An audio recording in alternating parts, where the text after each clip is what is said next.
I've met like 90-year-olds and they have put so much wisdom in me. I have met like little kids who have this like beautiful curiosity and they've taught me so much as well.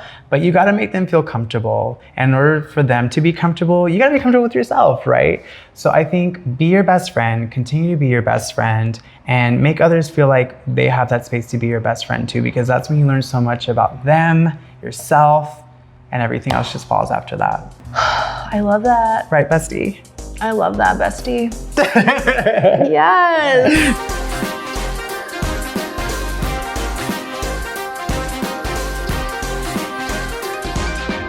Hello, and welcome to the Beauty Ritual Podcast, the podcast that hosts conversations about age, beauty, and identity.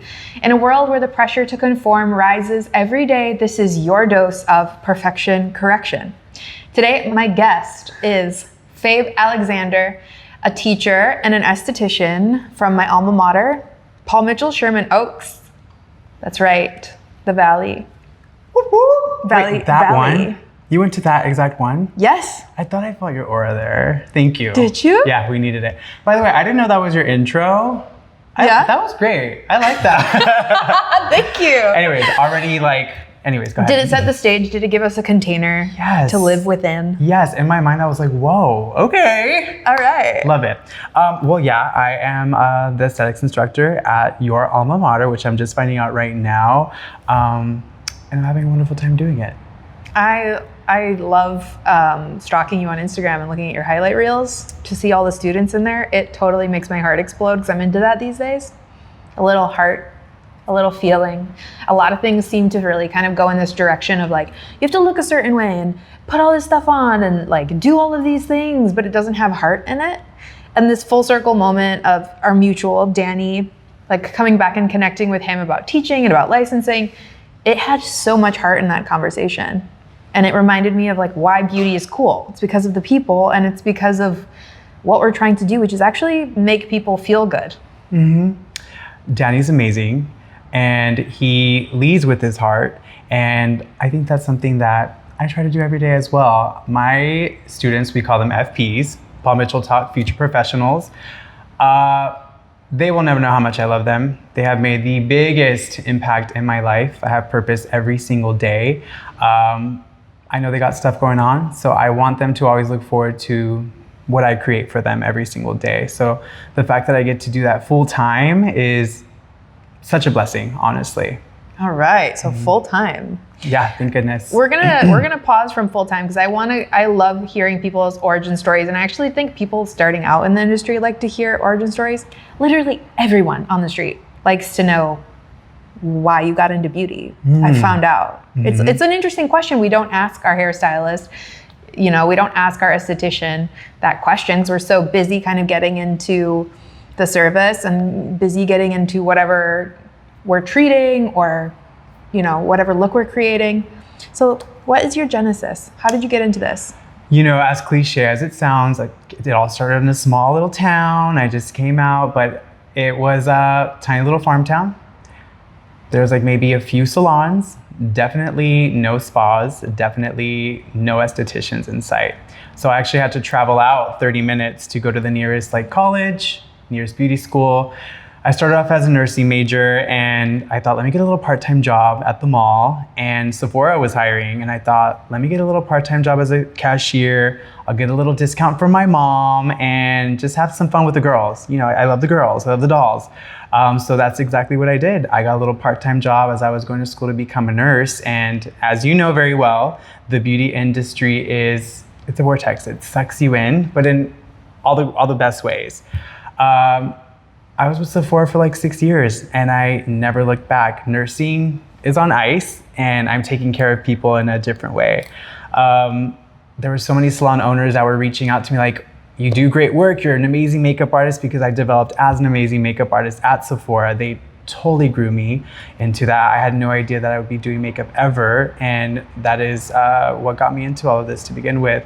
So salon owners were reaching out like, hey, we heard about your work. I want you to come and collaborate, but you need to have your license to work in our establishment. So interesting. So would you be able to do that? And I'm like, anything for you, anything for my clients, anything to expand on what I'm doing right now on a greater scale. So enrolled my little butt in aesthetics school. 600 hours later, which felt like 6,000 sometimes, I was licensed and in the salons and making impact outside of the store. So obviously, me and Sephora split ways, but I will always cherish my time there because they're the company that got me into this to begin with. Some of my favorite makeup artists that are, out there doing it today started at Sephora. I think I might know a few. Do you know who Gilbert Solis is? Ooh, no. So he's, but maybe I should. Kim Petras' makeup artist right now. Okay. He was like, I think chief makeup artist for like Kat Von D and like Marc Jacobs Beauty, and he's Sephora grown, but that's just one of like many. Do you know Brian Mendez? Probably. I feel like you do. Probably. Sephora grown. And I actually met him at Victoria's Secret. He worked makeup at Victoria's Secret and then went to Sephora. Fun. Okay. And he's incredible. He's talented, and I want him on the show. We'll get him in here. Let's go. I probably know who he is, so I'll send him a DM and get him in here. Was it Ryan? Brian, get in here. Let's go. All three of us. So one thing I really value about Sephora is they value every single one of their employees, especially when it comes to education. They want to make sure that people are telling their guests the right things, from the cashier to the fragrance person to the person in skin and makeup. They're really big on education. Fun fact, my first flight ever was because of Sephora. They put me on a flight. They shipped me to San Francisco for corporate training, and I was out there for 5 days. It was my first flight. I had just turned 21. I was like at Sephora training all day, and I got to explore the city at night. I'll never forget that trip. It was one of the best times ever. That is wonderful. Mm-hmm. I love how your world can expand from being in beauty. It's crazy. You really don't know where you'll go. The beauty industry it's really given me everything I've ever wanted. It's made me work in industries and collaborations with companies I never thought I'd be a part of, and taking me to some amazing places. And I really owe it to getting my license and just taking that step higher. We must talk about that, because that jump, some people don't make it. Mm-hmm. And there's a gray area in terms of, I don't want to say legality because it sounds harsh, but you know what? That's the word. Yeah. Truth be told, you can have a certificate and work as a makeup artist and do very well for yourself. Mm-hmm. But there's that like bridge. Can you talk about that? Because you've been on both sides. Yes. I wasn't a naturally born great makeup artist. That came with time and development. But there's some individuals who are amazing at hair, amazing at skin. So you're limiting yourself when you don't get that license to really put yourself in those spaces where clients can be seen legally, right? You never want to feel like you're looking over your shoulder, and you never want to break the rules. Do things the right way. That way it feels good and you're able to give yourself that exposure without, hiding in the shadows per se. Because, there are those people that are doing hair in garages, or barbers that are, cutting hair in the garage, but get your papers so you can really broadcast your work and make your message loud and clear without having to feel like you're breaking the rules. I really feel like you're limiting yourself when you don't get your license. And as amazing as you have being talented naturally, you're going to expose yourself to so many teaching methods, so many learning methods. You're going to be side by side with other hairstylists, makeup artists, estheticians, barbers who have a different way of doing things too. And that in itself is going to make you a better XYZ. Okay, so you went to school and now you're a teacher. Yes. How did that happen? Because you went to school to work in the salon to do makeup, and now you're teaching? Yes. So it sucked you in even further. Exactly. So, every beauty school is different. My beauty school, they were a little short-staffed, but that's okay because I was there and I was already in the industry for so long. So I kind of became the teacher while I was in school. No, you didn't. I did. Are you serious right now? Yes, I was still working part-time. At that time, I was Tarte Cosmetics. I love this. Everybody in town already knew I was a makeup artist. I was that boy that worked at Sephora. And there I was at the school. So we didn't really have a teacher in the last 2 phases. We had 3 of them, kind of like Paul Mitchell. And I was teaching the girls. We all became besties. I'm still in touch 10 years later with all of them. We're actually gonna get together for the Aesthetics show in Long Beach next month. But I was kind of the teacher, and we were all kind of learning from each other and teaching what I could with what I knew at that time. And at that moment, I thought, wait, I think this is it. Like, I think teaching is my calling. So ever since then, all the companies and the brands that I've worked for, it's either been like training, development, and I love teaching so much, just like stimulating minds and seeing those aha moments and seeing those people that are like, oh, I don't know if I can do it. And then you see them 2, 3, 4 weeks later thriving, just the masters of whatever it was that they were so insecure about is so fulfilling in so many ways. I absolutely love that. And I have a similar experience. I had a mentor that was going through a life change of his own, and it allowed me to like step into bigger shoes and to really experience what it would have been like to sort of take on more responsibility within that mentorship without fully having the weight on my shoulders yet. And I love how organic beauty can be in that regard. It's like if the shoes are there to fill and you really have it within you to fill them, you can totally make a huge leap in your career. You could go from like a makeup artist and a student to teaching, like in the blink of an eye. And I'm not saying that happens for everyone, but there have been things like in my career that blew my mind that you'd never see coming, that it's just like that role was available. And if you are there, it can be yours. And I really think it ties back to being present. So maybe somebody doesn't want to get into education, but they really seek a particular opportunity. This industry will give that to you. You will be connected with somebody you never thought you would ever talk to.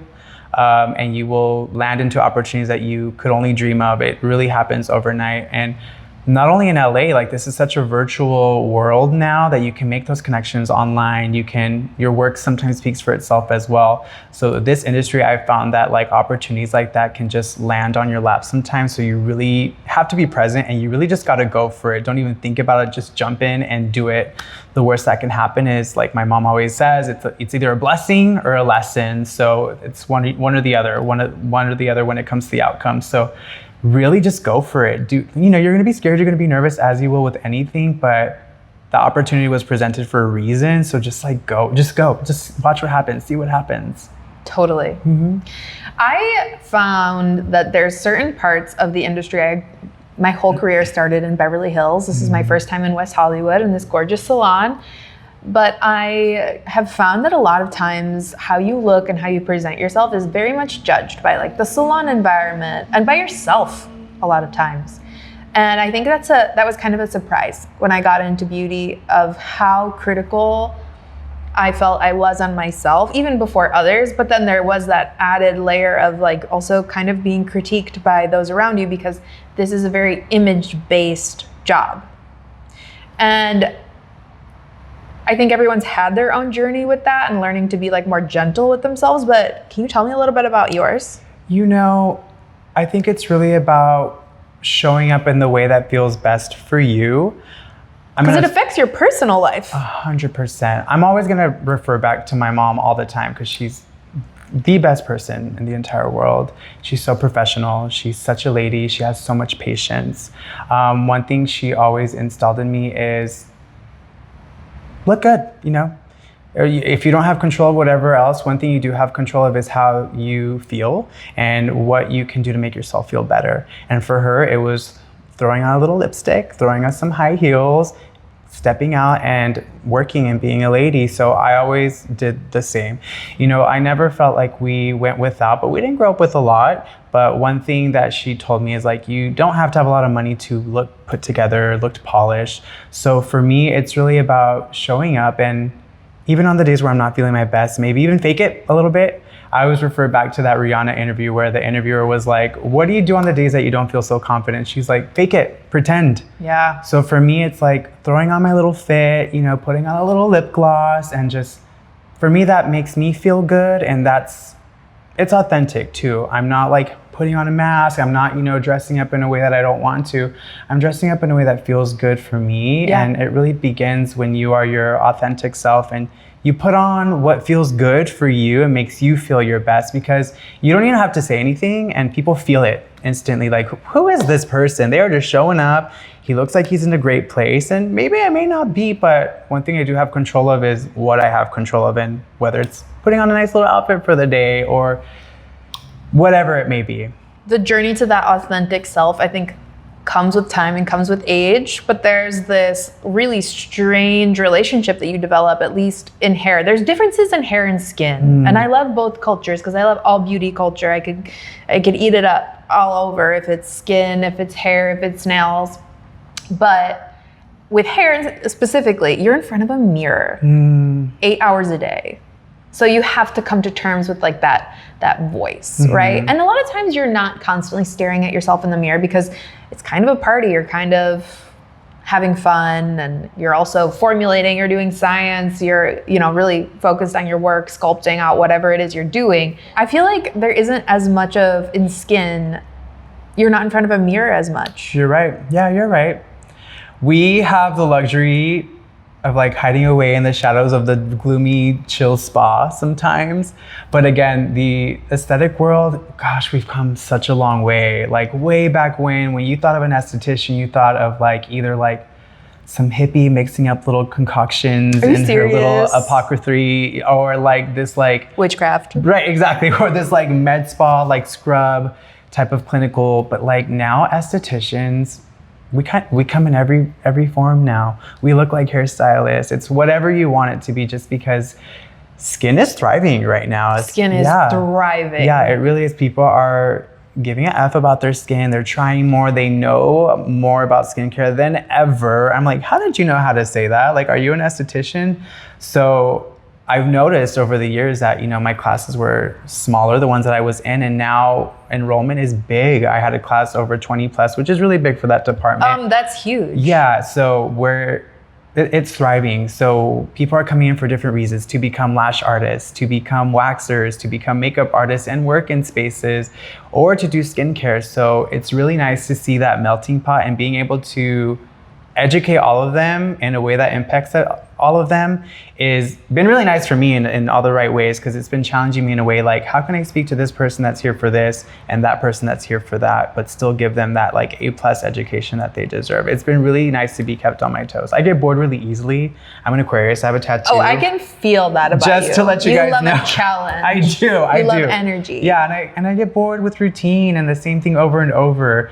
And the one great thing about being an instructor is that every day looks completely different. You'll have a different group and you'll teach the same lesson, but it looks completely different for that group. So I love that challenge. I also like variety. I won't lie. That's part of why I'm in beauty. Please, yes. The variety is here. Mix it up. You can really create challenges like within, right? Now, I think a huge challenge, and I think probably a bigger mirror than an actual mirror for someone in aesthetics, is social media. How is that beast for you? With hair, and I can watch those videos all day and scroll on that stuff all day, you have that full-on transformation, right? Where somebody came in and they had the blackest of hair down to their booty, and then they left with like a platinum bob. I love watching those transformations, and it's very impactful and it's a huge difference. With aesthetics, depending on what it is, let's like dive into skincare. You gotta, get into some sessions. Say you come in and you have like some pretty bad acne. We're not gonna be able to fix that right away. It's gonna take 3, 4, 5, 6 sessions. So for us, social media is a little bit more work because we really have to like track that progress. And again, this just depends on what part of aesthetics you're in. If you're doing lashes, obviously you're seeing that. It just depends really. But I've been getting lost on the aesthetic talk and the explore pages of aesthetics, and I'm loving what's coming out there. Again, social media and aesthetics is fairly new, and so I'm kind of learning the ways right now. I just finally launched my business page. Please follow Mr. Manzillion. Get it. We'll also drop that for you at the end. Thank you. Just drawing all the ideas that the pioneers really are broadcasting right now. So we all know social media is big and it's very relevant right now. It's not going away. And listen, you're gonna have to literally, hate to tell you, become, if you wanna be face forward, an actor. Because there's really 2 choices. You can become great at editing, great at shooting video, and you can really make it about the work because you have almost a unique director's take on the process that you're doing. You focus on ASMR or just like really crisp shots, but it's more about the editing, right? People will appreciate that your work is good through that. Or you can be face forward. And a lot of people are face forward because it makes for great familiarity. And, you know, it's another, being familiar with your service provider is a huge part of what we do. Like, people 100%. like to feel that comfortability. 100%. But, you know, we didn't sign up to be actors, but here we are.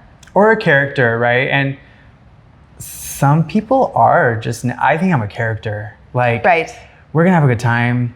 I'm gonna say some out-of-pocket stuff sometimes.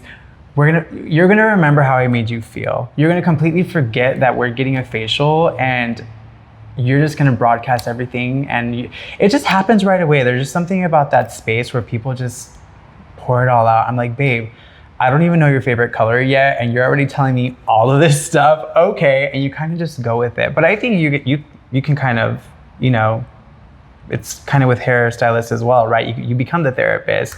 I think in any... I never do therapy. Low-grade toxic advice only.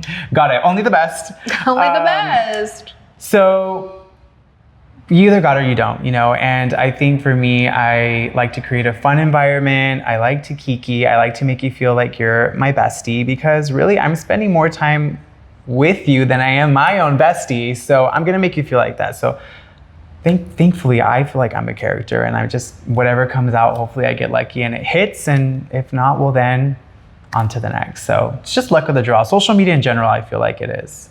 Yeah, in some regard it is, but it's also a practice of just being able to post consistently, whether you're getting like a ton of numbers or not a ton of numbers, because really it's about the core people that you're interacting with. But being comfortable in front of camera, if you feel like you're a character, you know, that's a lot easier of an on-ramp than someone who is like, what the hell, I don't want to be in front of a camera. Someone like that might have to go and take an acting class. Something. Improv. Something that is going to get them more comfortable with being in front of people, because back in the day when we didn't have social media... I remember those days. That I wasn't born. People had to get over their stage fright of being one-on-one with a person, right? So there would be different soft skills that they would have to develop. And I'm sure that you develop those skills with students in school. Soft skills are so important. They're huge, and especially, okay, we talked a little bit before this even started about the culture difference between hair and skin. Talk a little bit about the soft skills, because I think with hair, you can have a lot of fun, you can be very bubbly, you have to be focused and professional, but it's a little bit more intimate and, to me, sophisticated. It is, yeah. Again, it depends with on skincare. Who and what. But when it comes to skincare, it is a little bit more elevated. The terminology is very intimidating. So being able to talk to your guest about, you know, we're like niacinamide, acylglutathione, like what are you talking about? What is that? And what is that doing for my skin? So it could be a little bit intimidating for the student, and to be able to broadcast that message to their guests, especially when they're starting out. So again, honesty is the best policy. Like, you know what? I don't know. Like, let's find out together. And just being fully candid. And when you do that, like, your guests, they're like, wow, they're being honest. At the end of the day, they're not faking the funk. I'm pretty sure you've been somewhere where someone is trying to like sell you something and it's very forced.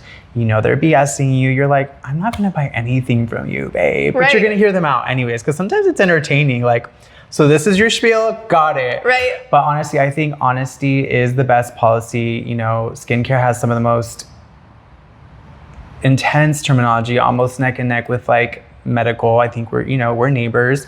So totally neighbors. Yeah. You have to know so much anatomy. Yeah, exactly. All of it. So, you know, just be honest. Like, whether you know it or not, just be honest. And then our formulas are always changing. Skincare is always changing.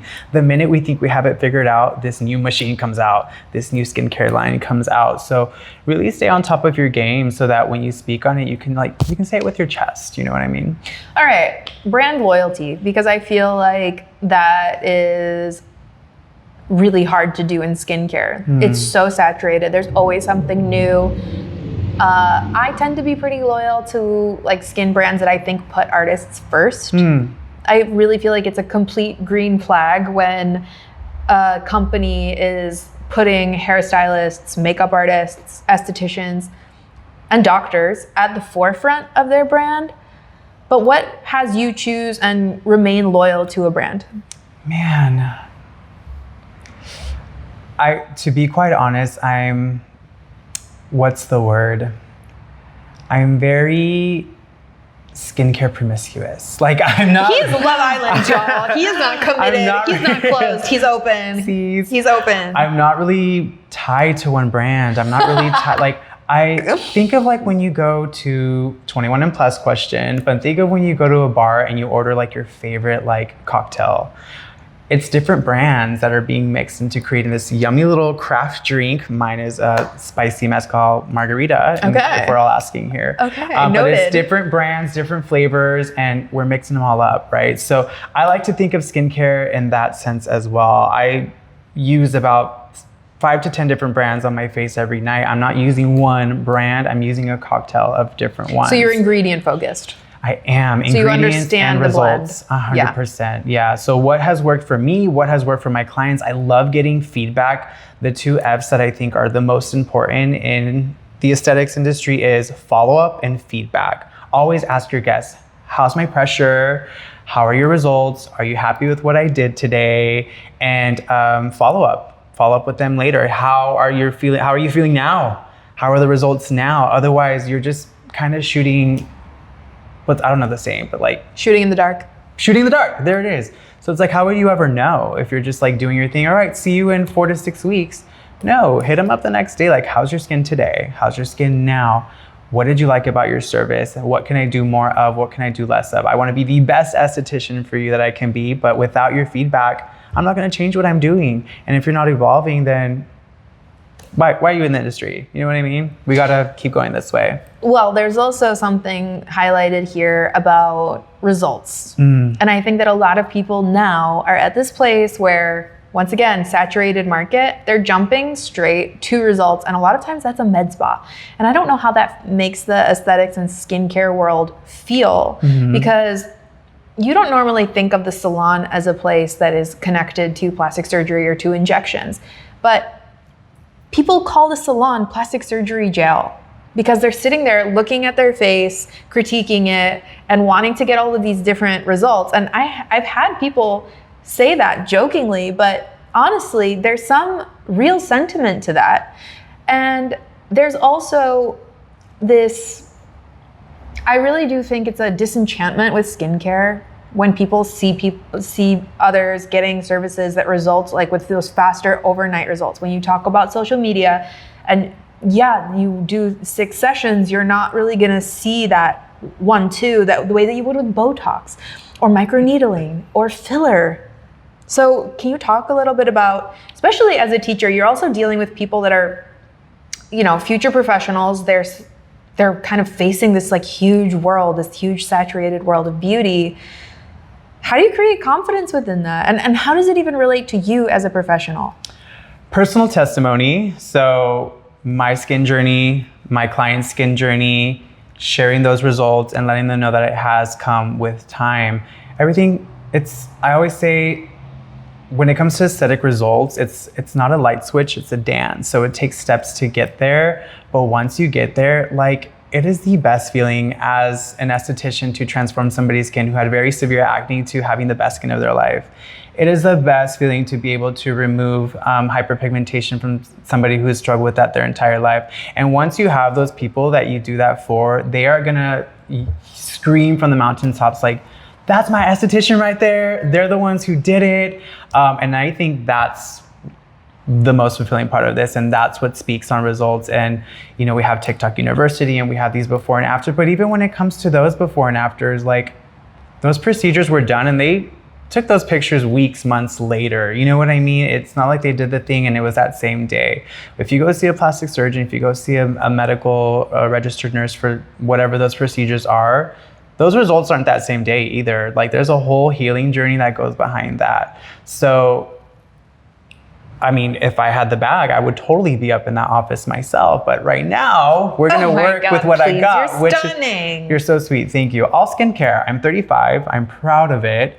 No injectables, maybe a little Botox around my eye, I'm not gonna sit here and lie. But outside of that, like, it's all skincare. And I think even that speaks in itself. Nobody ever guesses my age right. And it's because I've been in the beauty industry since I was 19. So I knew all the things and I've been doing all of the things. And you don't have to be 19 and start from there. Your start can be any time, regardless if you're 9, 90, it's never too late or early to begin your skincare journey. I think it should start as soon as you know how to say skincare, honestly. Like, I'm gonna have 5-year-olds like lapping sunscreen on their faces every single day.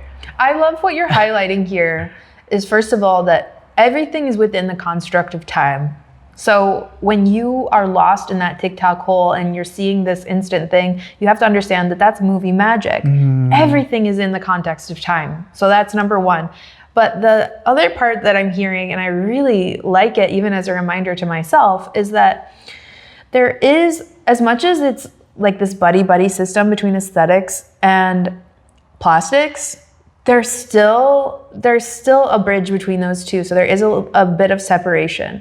Because quite frankly, I don't have any qualms. I know that it can turn into an emotional and gray area conversation talking about plastics because it just ups the ante. It's not the same thing as getting highlights, but people don't view it that way. It's not the same thing as getting a facial.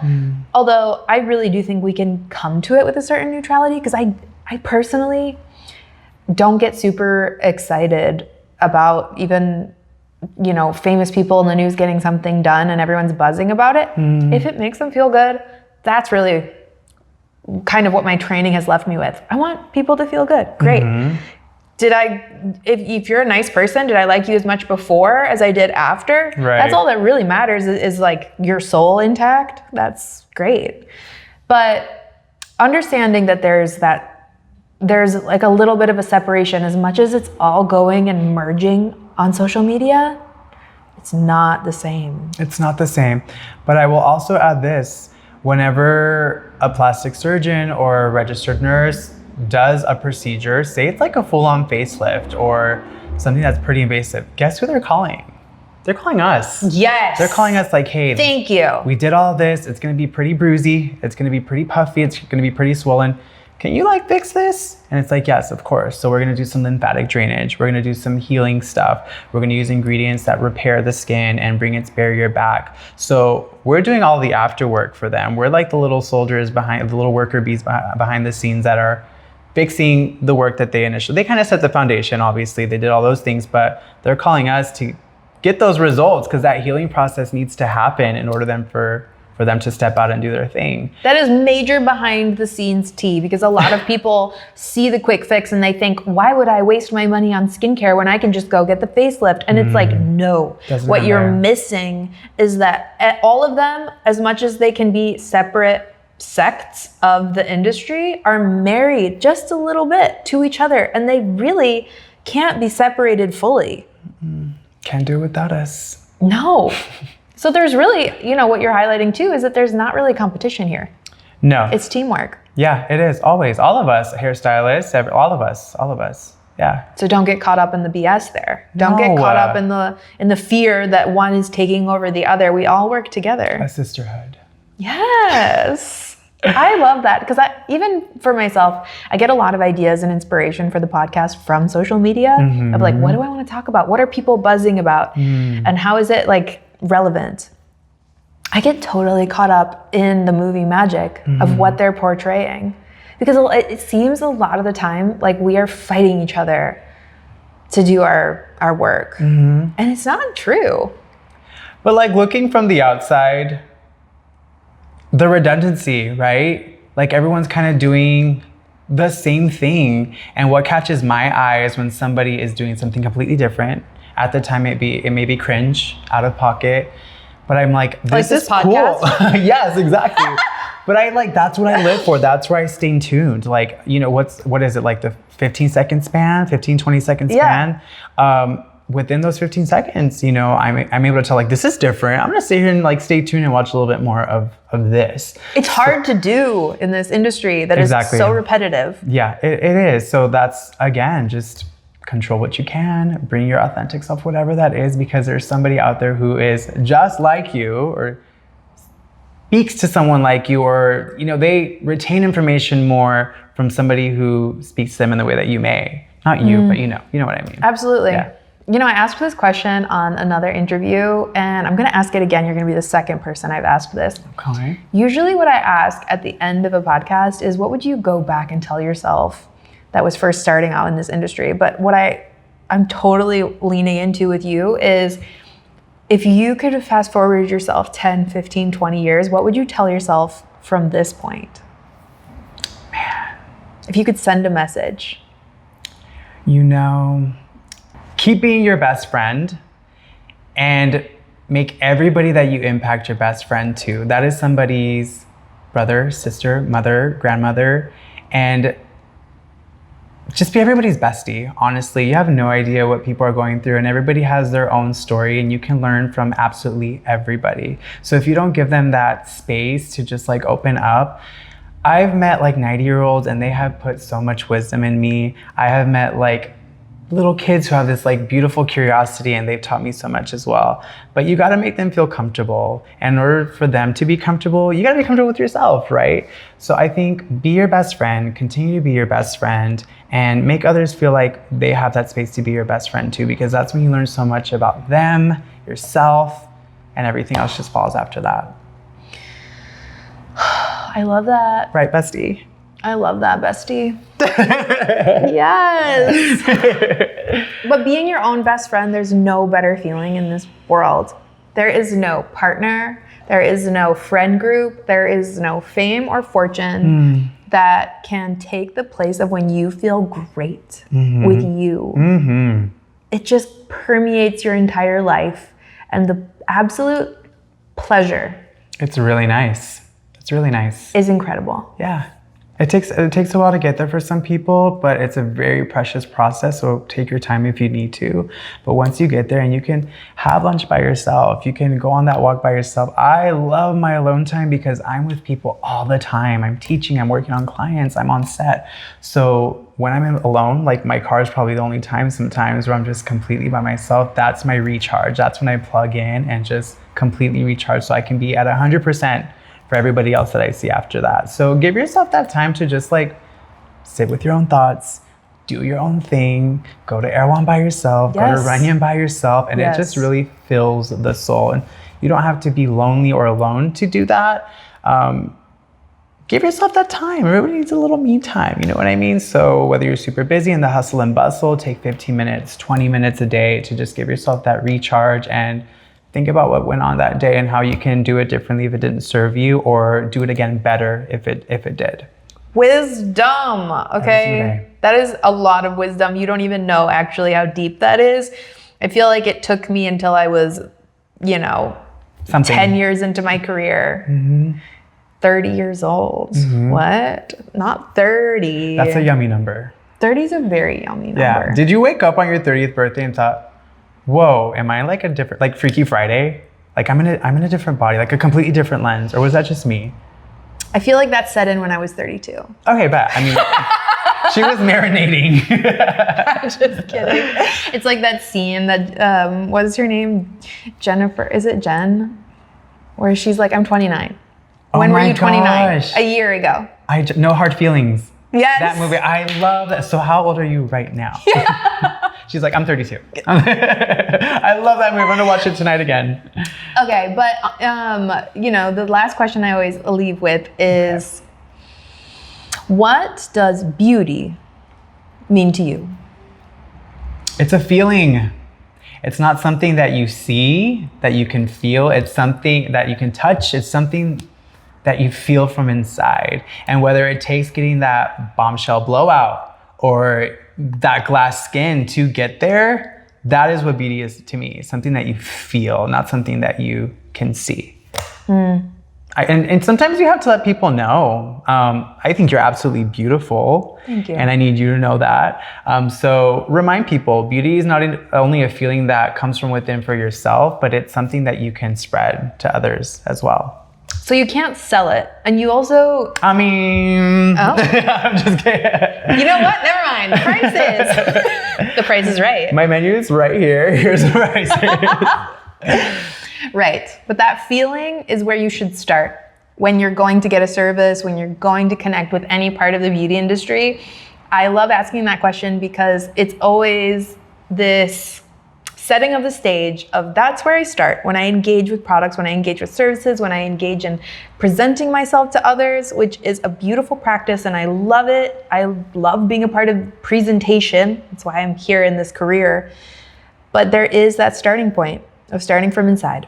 Pro tip, whenever you have a client for the first time, ask them, when is the last time you felt the most beautiful? Ooh. And they'll know exactly when that moment was. Yes. So it's like, is that what you want to recreate today? Or what do you want to draw from that moment into your service today? Because I want you to feel the most beautiful, the most best self forward. So ask your clients that and just watch the magic that happens. You're going to have that expectation. It's going to be clear and you're going to create some beautiful work. And it's going to be probably the next best beautiful moment that they can tell the person after that asked them this question, if they do. Golden. That's really golden. All right, where can the people find you? Instagram, it is Mr. Manzillion. I focus on waxing. I'm probably the best waxer you'll ever meet, by the way. I am 5-minute Brazilian. So I practice lots of education on there, services on there, all waxing, but I love all things beauty. So hit me up on there. Any questions, I'm always available for you. As busy as it seems like I am, there's always time for some new connections. So Mr. Manzillion, spell it out on Instagram, and I'm there for you always. Thank you so very much. You know where to follow us for the podcast on Instagram at beauty_ritual. You find us on YouTube and Spotify. Thank you for joining us today, and we will see you next time. Mwah. Toots.